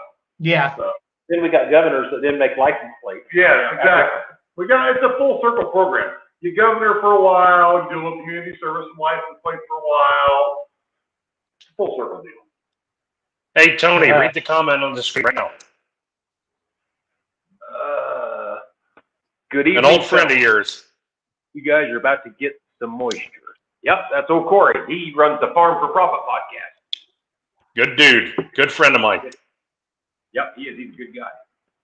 So, Nick, one question we ask the pullers every week is about merchandise. If someone comes up to your hauler in the infield, do you have nasty stuff, T-shirts, hats, anything? We've got T-shirts, some sweatshirts, depending on the time, occasional panties. Just depends on what you need. Are those new or used? For the most part, new. I know John Gerald's got his on right now. Oh my gosh. Well, 3XL. Quick story on those. I gave him a pair one time. Like, I don't know what I offered him. Like, if you run down the track right before I run at BG, just like Rona does, yeah, wave me on. Couple more drinks. We had him talk to. Gerald was almost there. Huh? Yeah, we were almost there. Well, cool. No, we got T-shirts and whatnot. Yeah. Speaking of shirts, Jason, you posted on your social media sites the Remedy crew shirts, because you got the new wrap on the Remedy that we talked about last week, the new white wrap, and now you posted that if anyone wants to have a Remedy crew shirt, they can purchase one of those. There you go. Yeah, so there's our crew shirt right there. I'm going to put the order in Wednesday night, and we sold about 10 of them today. If anybody wants a Beer Money crew shirt, just go to the beermoneygear.com, put your order in, and I'll ship it to you in about 2 to 3 weeks. We're charging $45 on those. That's my cost on them. So I think that is anyway. So I'm not trying to make any money on, but a lot of times people want your crew shirts. So there you go. Now, will this be like helping you get in the pit so you don't have to buy a pit pass? You put that on and you say, I'm with Jason Schultz. I'm with the Remedy polling team, right? I think that's going to work out the same way when Nick and his dad left that last poll over $10 that you were talking about. So, You know, so on the flip side of that, Jason, I know that was a big issue and we left on that. But by that same token, if I'm going to watch a poll, I never ever try to pull a fast one generally to try to get in. Right. I'll pay the poll's going to make money. So I'll pay my money. I'm there to watch. I gladly pay. You know, I have these guys that try to pull some sort of favor, shenanigan, whatever. That's not really me on that. I'll gladly pay to get in if I'm there to watch. But there was a couple of years ago, Roos knows about these guys. They had PPL Lucas Oil Pro Polling League shirts, just like John Mears, and they were walking in, telling people they were tech officials and walking right into the stands. It was so funny. And they decided not to give out the shirts anymore. I never saw that. But I figure you can't really embarrass the Beer Money polling team, so I'll sell our shirts to anybody. So I'm not too worried. You guys probably didn't see the video of Jason wearing Jason probably wears a 2XL. He's probably wearing either a medium or a large tank top at Chip Shawana. That one of the mini rod polling teams was it Backdraft? I can't remember. They were throwing out T-shirts, hoodies, and one of them was a tank top for females. And I should have said it. I told Jason, I said, put this on. Next thing you know, Jason's pulling off his shirt, and there he is. He's got the tank top on. You guys may or may not remember. You remember John Burt? They used to pull the bootlegger pro stock. I don't. 3688 International. And so at Bowling Green, he'd take his golf cart back when not everybody had a golf cart at Bowling Green. And he had a box full of panties, and he would drive past the wild side and he would throw them out. And I can't remember who it was. Clint Tucker knows the answer to this question. Was that the guy turns to, I think Clinton said, hey, who invited Rip Taylor to the pool? Because he had curly hair like that, he looked like him or whatever, he would throw. He was wild. He's the guy at Louisville that said putting chrome wheels on a John Deere is like putting perfume on a pig. That was John Burt. I think he passed away here a couple years ago, but I'm not sure on that. But he won a lot of stuff back in his day. Very strong running tractor. But he partied it up, and he would definitely throw out the merchandise. As you can tell, Tony, we need to get you to more polls. We have fun at tractor pulls. So So we've already established the fact that we can find you on TikTok. Talk about some of the other social media apps where we can find Nick McCormick and Tony Reid before we wrap up the show. I've got a YouTube channel. It's called Growing Corn. Leave the 2020 off of it. Now it's a lot more PG-ish for the most part. I keep it cleaner. It's not PG necessarily, but it ain't nothing like TikTok.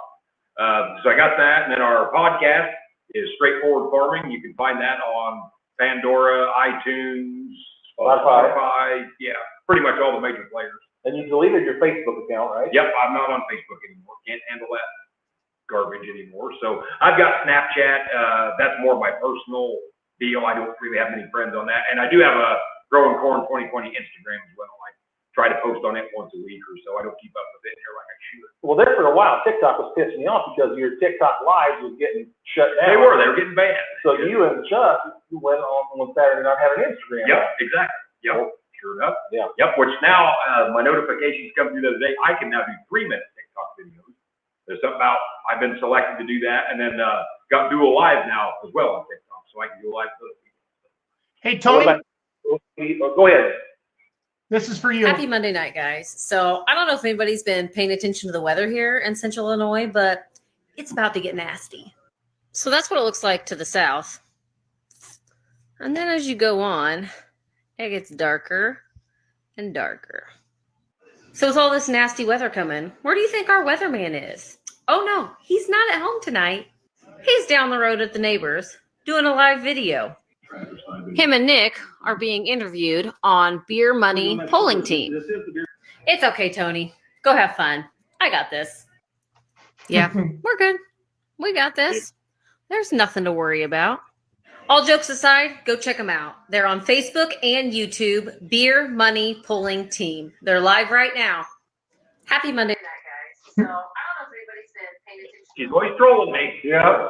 Well, that's just to prove to everybody we did have some nasty stuff. That's right. That's right. Yep. So where can we find Nick McCormick on social media other than TikTok? I'm on TikTok. I have Facebook, but I'd be honest with you, I check the birthday list, which doesn't always pop up to wish people happy birthday if they're having it. And if you send me a friend request and I haven't acknowledged it, don't take it personally. I've got probably 600 of them in the queue. I don't go through it very often. I try to stay off Facebook as much as possible anymore. It's just not my cup of tea. I've always thought a Nick and Bird YouTube channel would be wouldn't that be just like the American Chopper Day? It would be. I think that would be great. American Chopper / like Pawn Stars. There you go. It could be a little bit of both, yeah. I'm not sure if I'm Chumley in that deal or if I'm Paul Jr. or where I end up in that, but I think like Corey and his dad. Yeah. So TikTok is about the only place for me on that. And I don't put near as much stuff on there as I should. I don't put myself out there as much. I got 1,000 good ideas on that. I've recorded a bunch of them or started to on some rants, and then I always calm down. I think at polling season though, if you could put some. Oh, for sure. I have. I think your page could really grow. I will do some of that. Yeah. Well, I can't remember what night it was at Chip Schwan. I don't know if it was the Wednesday night after we had our test passes, our practice runs, or if it was after one of the actual, Thursday night or Friday night. But Crumb Bum and I get back to the hotel, Rodney Crumb, and I find TikTok. Nick McCormick is live, and not even with us. I was standing right here actually, so anybody that knows me knows. This is sad to say, I feel like a teenage girl, but one of my favorite things to do in the evenings is just talk on the phone and drink beer with my pulling buddies, right? So you only got a limited window on when you can do that. After the kids go to bed and before it's too late to call your friends. Well, so if the first guy gets off after 20 or 30 minutes, then you're hung. You can't call anybody else because it's like 9:40. And I'm like, so TikTok Live, then I can interact with some more people. If it's a good night, rainy night like this, you never know what's going on. I like to BS on the phone like that and catch up with all my friends and whatnot. And that night, I'm like, well, I'll just go live and see what's going on. And they had Rodney Crumb. He was there. Mark Austin was in there. Yeah. They're like, Nick McCormick? That's Nick McCormick. Yeah. I do enjoy it. Anything else you guys want to add before we wrap up this week's show?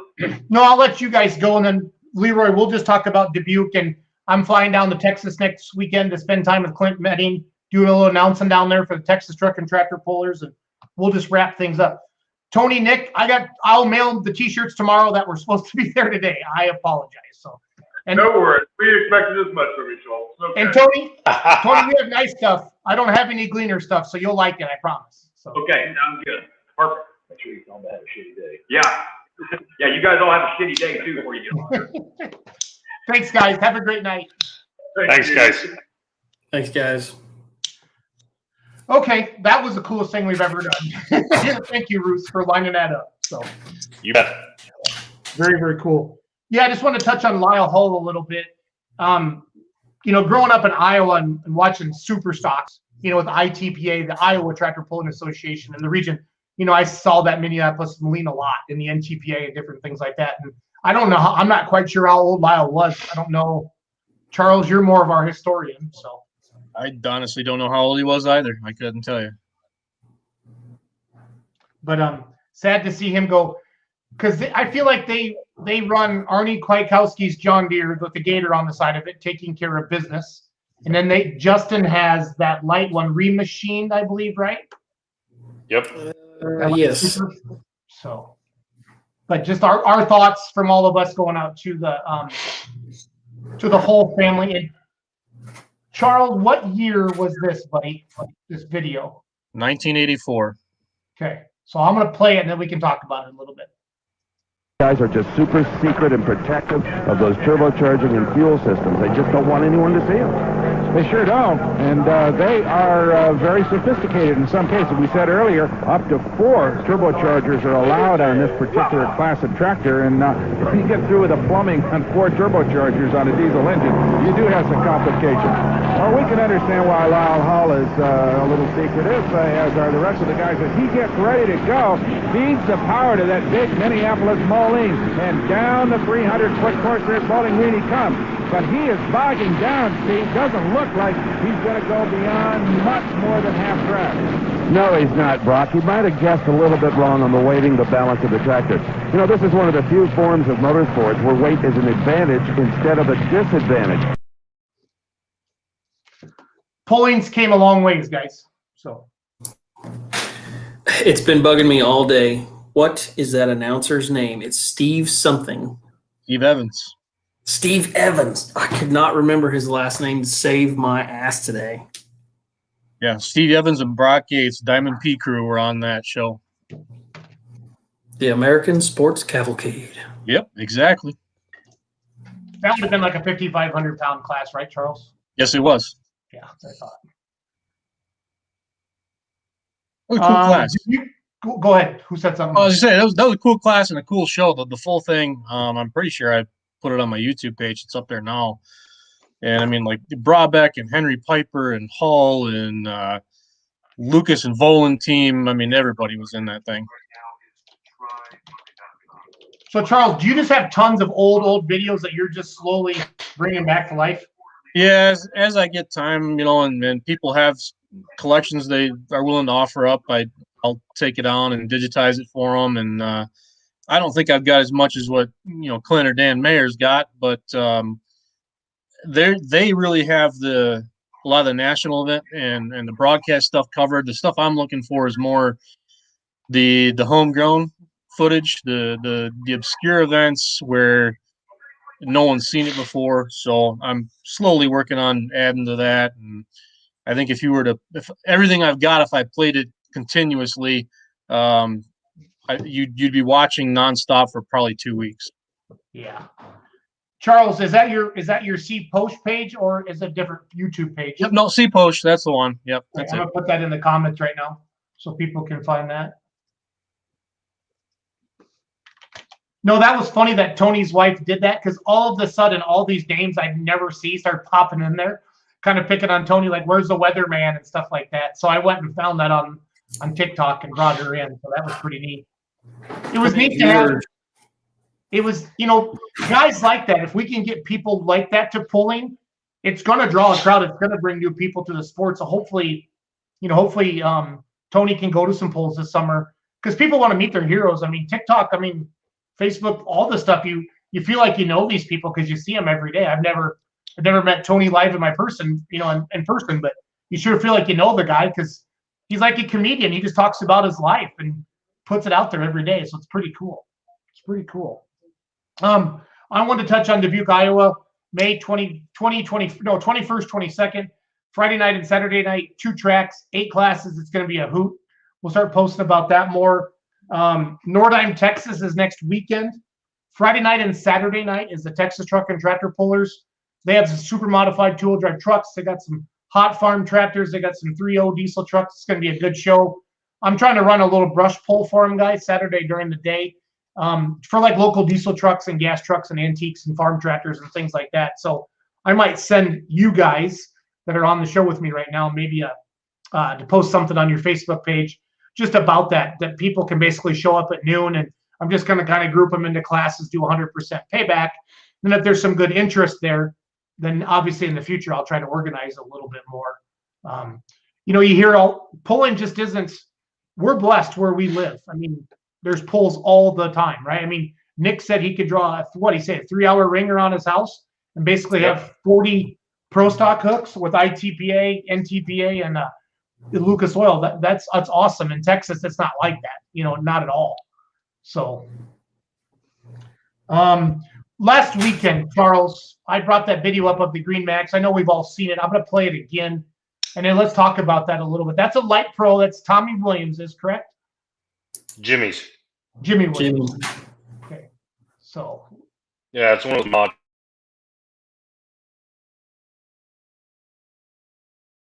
John Deere he calls Green Max.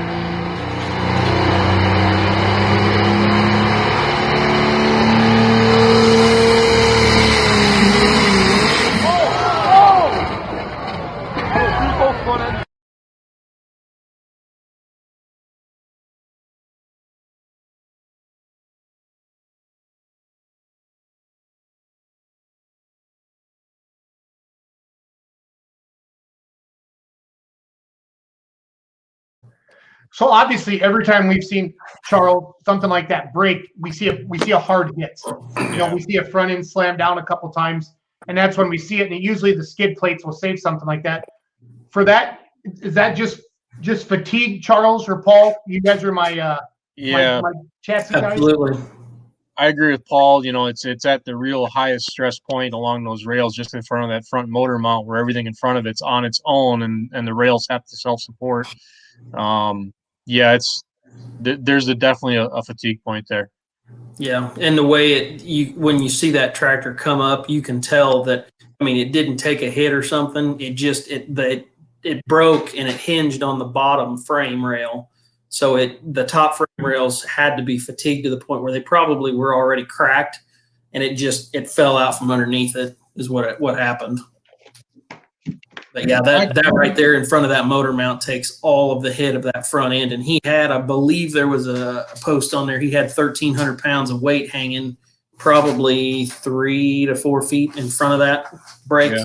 I mean, it was trying to break itself the entire time. I had a conversation this afternoon with Brian Lively, and this is his idea, so full credit to him, and I don't think he's wrong. How many of these steel tube chassis have been sitting out there and have been built for 5-10 years and have been left in a trailer or in an unheated barn and have gone through heat cycling and condensation, and they're rusting themselves to pieces from the inside out, and no one knows it because all you're doing is looking at the paint job. I think there probably might be a rule of some sort forthcoming, one that thankfully isn't written in blood, where we're asking guys that, hey, you got to do some sort of testing or inspection on this stuff, because next time somebody might get hurt. When the NTPA did my roll cage, they pinged it. I felt like Charles, sorry, I was looking at your name side, so Charlie. Either one's fine. I know you well enough to call you your real name. But anyway, it's like they ping it. Is that something that they can tell the thickness? Is that I feel like that's the main thing behind it, right? The strength and thickness of it? Like a tensile, is that the word? I don't know. I won't claim to be any kind of metallurgist or anything like that. So I guess I won't say anything because I'll just sound stupid and I'll be guessing. But yeah, there's different tests that can be done. I think there's sonic testing you can do, magnetic testing that can be done to see what's really going on. In past jobs, working with some fab shop guys who had their certifications to be testers. A guy like that would know exactly what needs to happen. So when they do the ultrasonic testing, they're usually checking the weld strength to make sure there's no voids in the welds. You're usually allowed a certain percentage when they do stuff like that, but when they do that, they're using ultrasonic waves to check the weld. And that's generally where you're going to get most of your breaking is at welds. For something to break in the middle of the tube like that one did, it was stressed beyond the life of that material is what it amounted to. And there's different, some guys build them with steel dom tubes. Some guys build them with chromoly. There's different ways to do it. A lot of your light supers are building chromoly because you can get a lot stronger and a lot thinner, and they do it for weight savings. But there's just different ways to do it. Guys can go down and there's probably some out there like an oil well casing or something. It just whatever guys had at the time, that's what they want. And Adam Wilson's right. He's very lucky. That was at the starting line, and he wasn't full bore into a pass going 30 mile an hour. So it would have been a very, very quick, violent stop if that would have been the case. Speaking of Adam, where was he? Was he in Kentucky or somewhere last weekend? Did you guys see his pictures? Yes. Looks like He was at a battle of the bluegrass hook. Okay, so that's BOB, right? Yep. Okay. Mm-hmm. Looks like they had a nice show. Yep. He told me it was a pretty packed house. Good. I'm telling you guys, people, it's going to be there. If you have an event this year, the crowds are going to be good. If the weather is good, guys, it's going to be a banner year. The restaurant industry is like the restaurants that are open. They're packed. There's waiting lists, and they're having a hard time hiring people because people that I don't know when that unemployment runs out. The really good stuff. But there's restaurants not even opening back up because they can't get any staff right now. And there's they're paying their busers $15 an hour to give. We've been spending a lot of time in Southern Illinois working on Misty's mom and dad's new cabin, and they publish a list. I forget where it was on the internet somewhere, but of all the restaurants that are closed simply because they don't have enough workers to staff. But the ones that are open. Be ready to wait because you're going to wait for a long time. Mm-hmm. Will Witt just commented. I'm going to see if he'll jump on with this quick because he was there. I'm going to send him a link quick. See if he'll jump on. You guys can kind of keep talking for a second, please. I've had one event get canceled here in state, and it was definitely activist, government driven why it's not happening. The county refused their food license, and the state refused their liquor license. So, yeah, I think they're the first of. I hate to say it, I think they're going to be the first of many because if they're treating them at the state level for one, they're going to treat all of them that way. And a lot of these places do derive significant portions of income from concession and alcohol sales. And without that or a full crowd, you can't turn the lights on. Well, shameless plug, do not worry about Nashville, Illinois.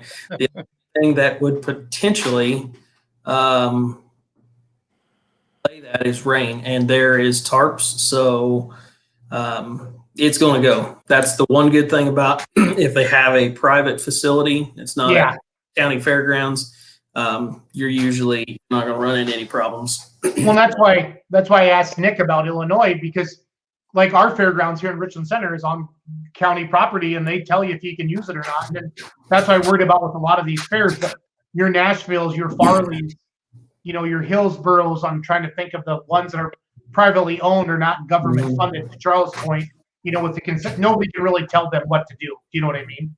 So, yeah. Will, can you hear me okay? Yeah, that sounds good. Talk about kind of take us through the evening out there in the aftermath. And was Mr. Williams okay? Besides, he crapped his pants or what? Will was there for a second, but now I can't hear him. So. Hey, can you hear me? I can't hear you. Now we can hear you. Huh. We can hear you fine. Go. Hold on, give me a second. Okay. He'll come back on. So. But yeah, like Nick was talking with Altamont, Nick is literally right up the road, and Altamont, they put in a bunch of, they had to almost their bleacher capacity, and they're trying to recoup that. They're going to do a standalone pool this year to try to recoup what they lost last year. Right. Will, can you hear us now? Will, we can hear you. Talk.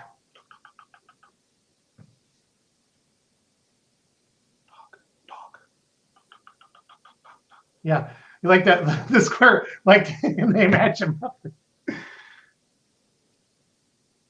Talk, Will. Talk. It's okay, buddy. I can hear you. Go ahead and talk, buddy. So yeah, that was a freak accident, and every puller I talked to, they said they've never seen anything like that their entire life. It was incredible. It was incredible. What's going on? Are we losing him? I'm not sure. All right. So anyway, what I was saying is, all these pullers, they've never seen anything like it. So it's just a freak accident, and 15 years of pulling on a frame. It's NTPA approved. So, I mean, you're talking about all these pro stock pullers, all these mod turbo pullers, and they've never seen anything like this. They've never heard anything like this. So it's just a freak accident. And Mike Stinson, he wanted to see some videos of the last 5 runs. So I sent him those runs because he's never seen anything like that, where just 20 foot off the line, it snapped.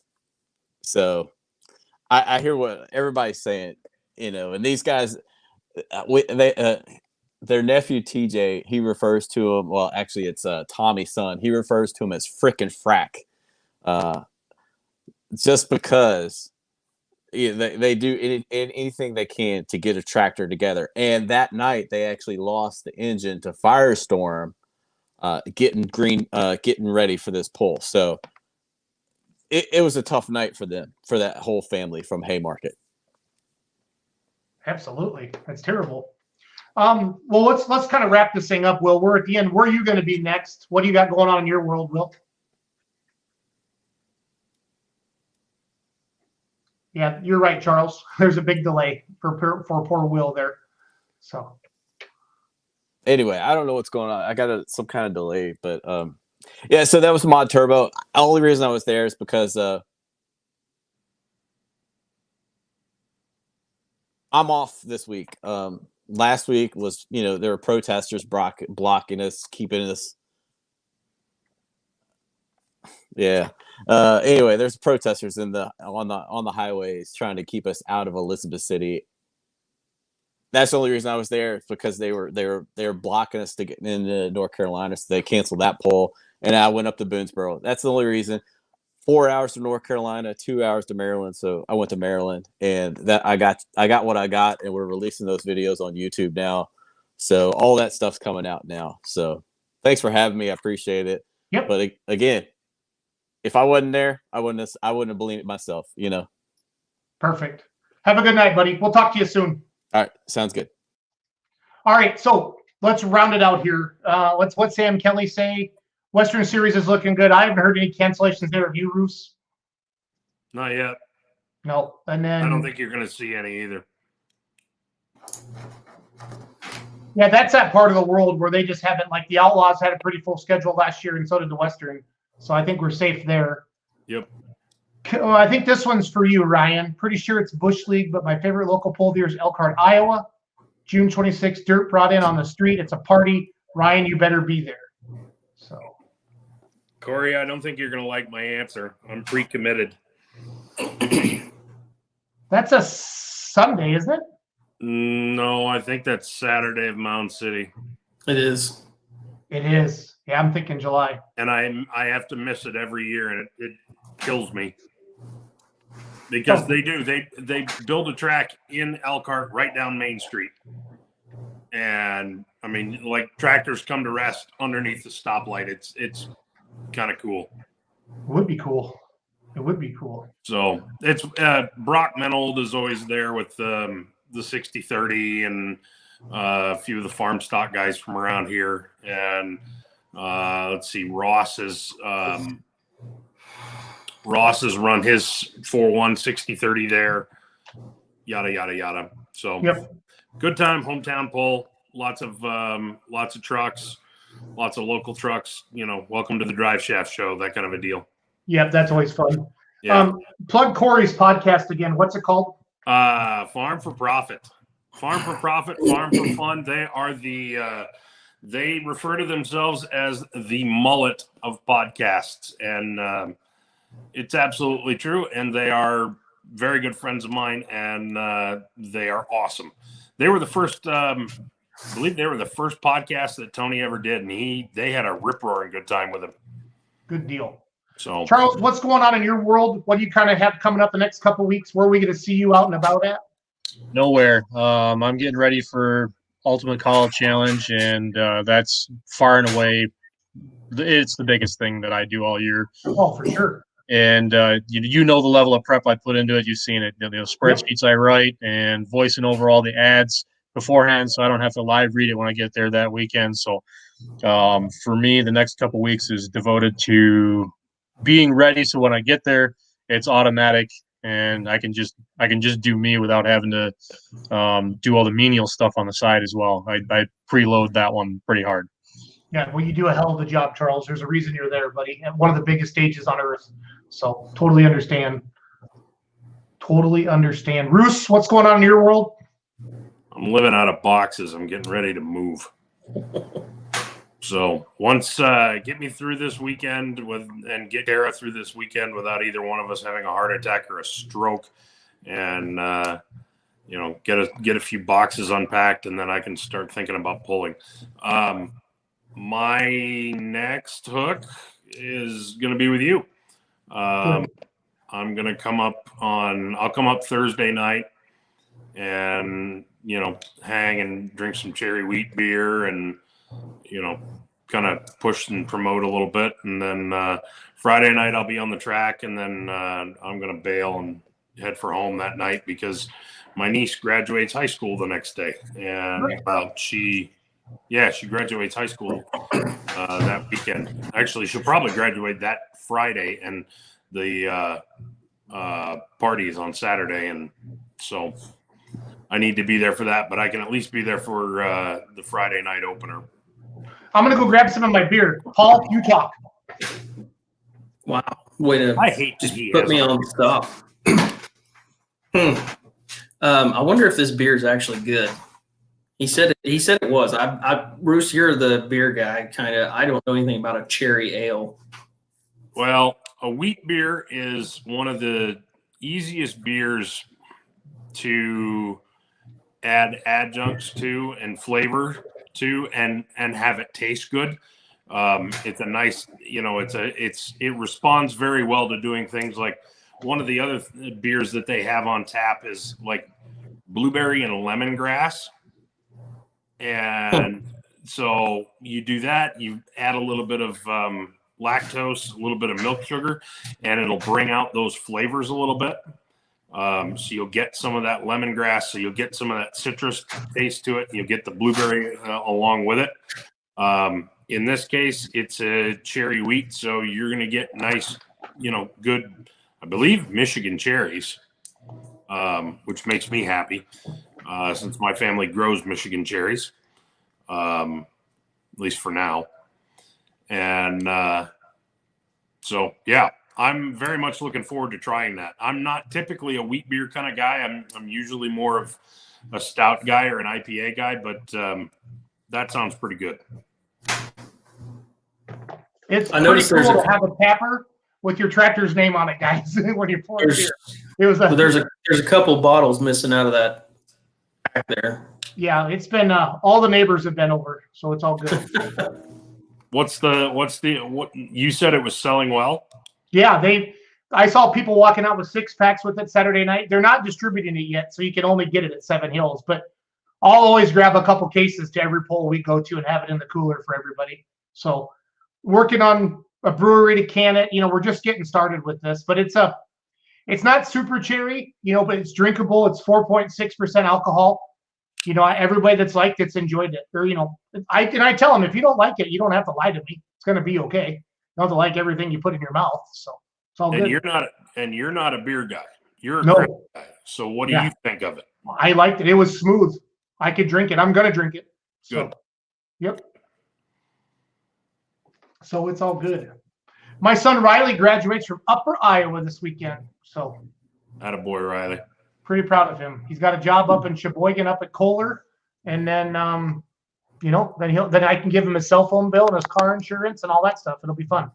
Happy graduation, buddy. Happy graduation. So we lost Charles. Paul, do you got anything else? You still just crazy? Oh yeah, we got 2 orange ones that are coming pretty good, and getting ready to tackle a red one. Gonna be a race to the 5th of June. Yep. Well, Ryan, thanks. Oh, go ahead. How's Misty doing after she back to 100%? Oh yeah. We've been down working on this cabin, trying to get it done before the 5th, because once June 5th hits, the calendar just gets slammed full of stuff. So yeah, we've been down. We got drywall up, finished, painted, ready for flooring and trim, and I don't know. We'll see. It's coming along good. So yep, she's good. Good deal. Matt Karsten says, good show, Ryan. So. Thanks, Matty. I appreciate you tuning in.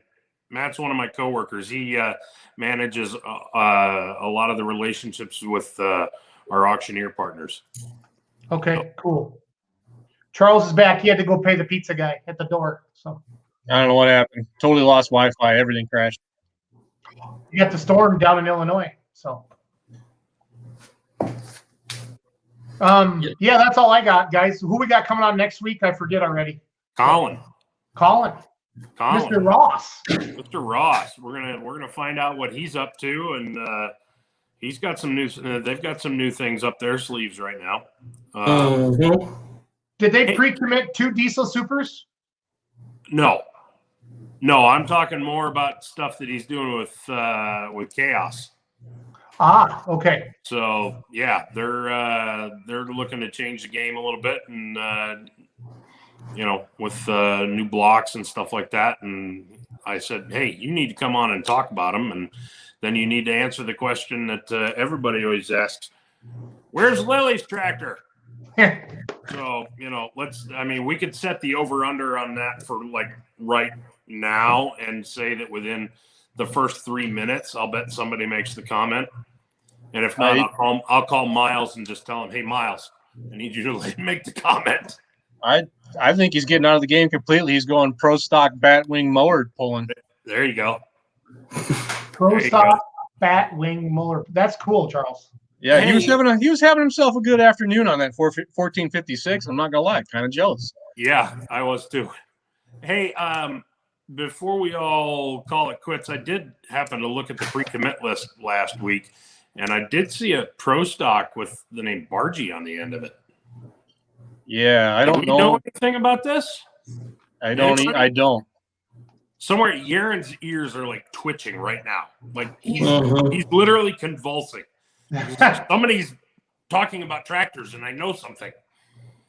But no, I saw that. I thought that was kind of interesting.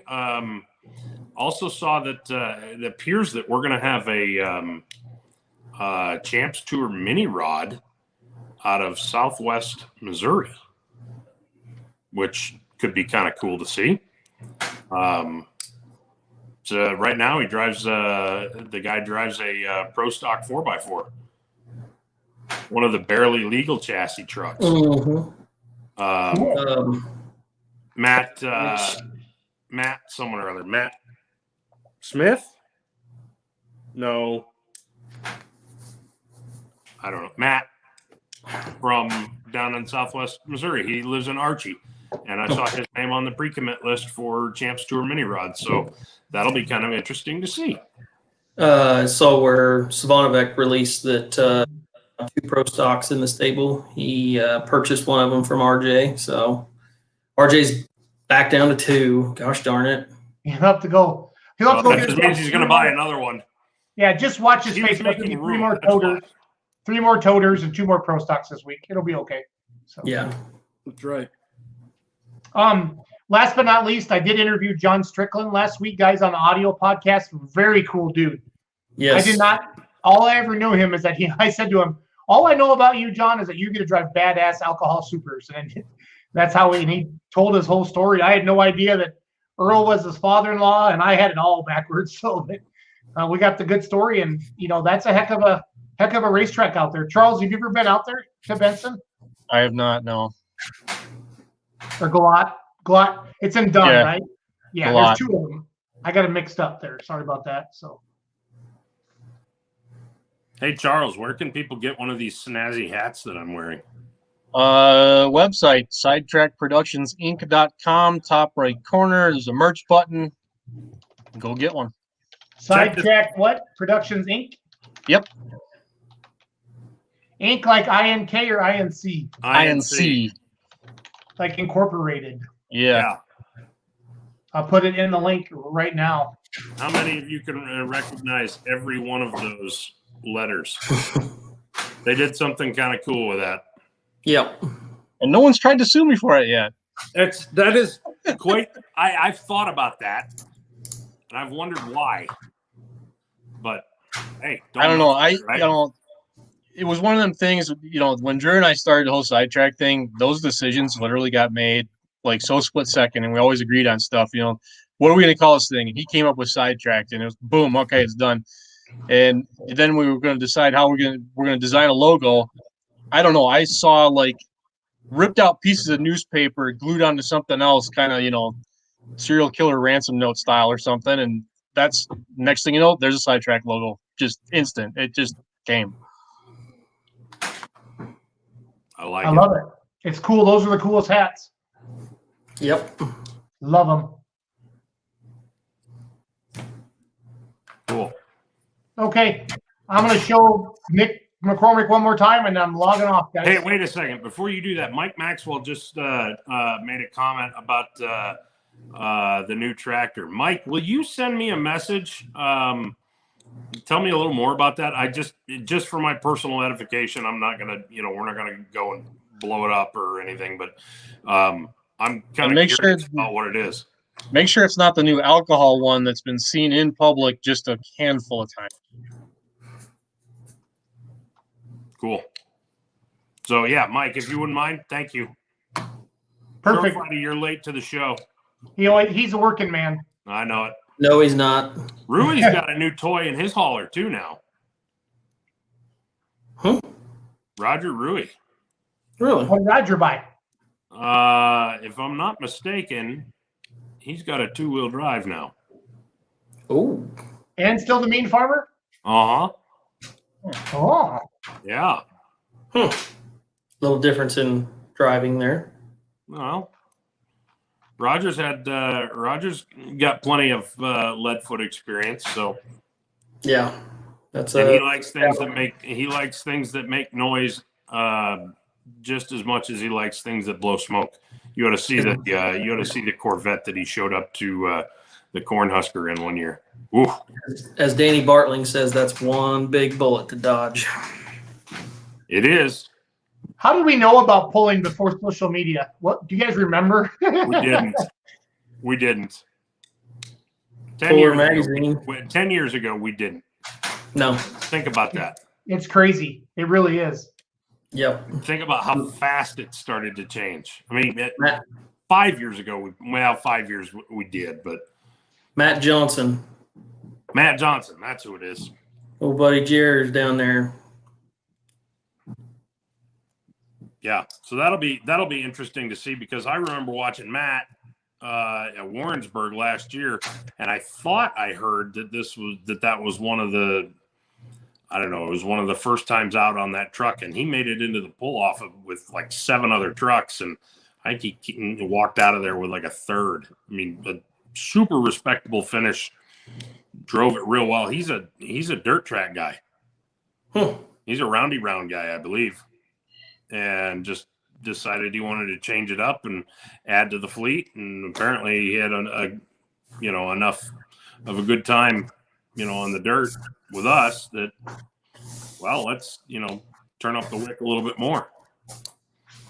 So now he's completely lost his mind and gone to, 2,500 horse on a, 12x8 frame.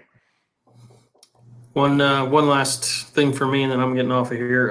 Shout out to, or condolences, I guess I should say, to our buddy Cole Johnson, who lost his race car Saturday night, I believe, in Brownstown. He went for a big time roll and totaled the car. He's okay. Walked away from it, but he's not okay. He's never been okay.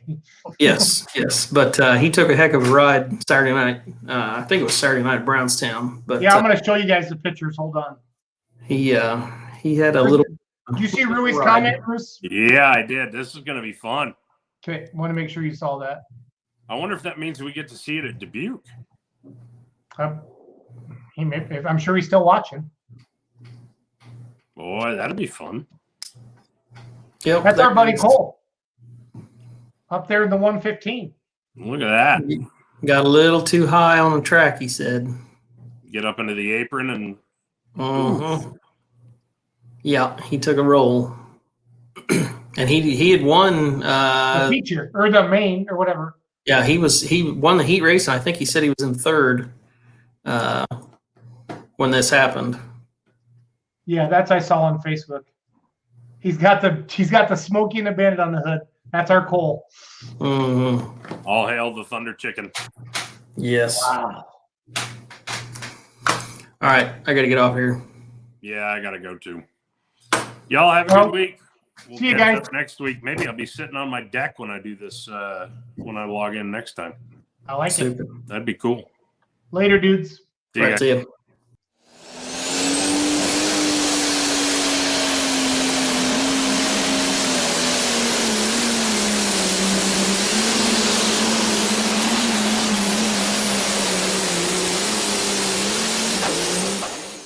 I haven't even seen one get out of control yet.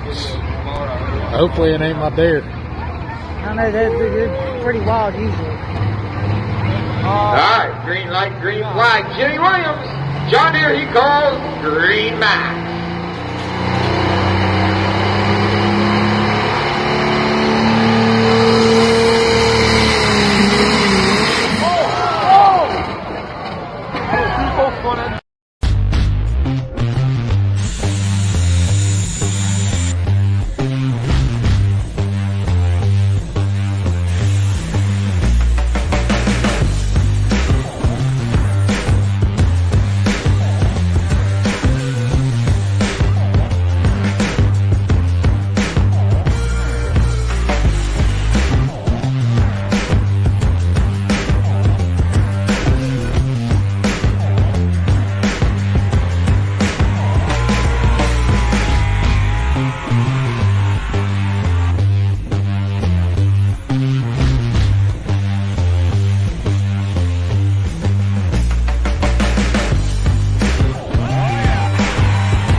Good night, everybody. Thanks for tuning in. We're here every Monday night. Head over to Spotify, iTunes, look for Let's Grow Pulling, listen to our latest podcast with John Strickland. And there you go. That's out. I'm out. Have a good night. Peace out.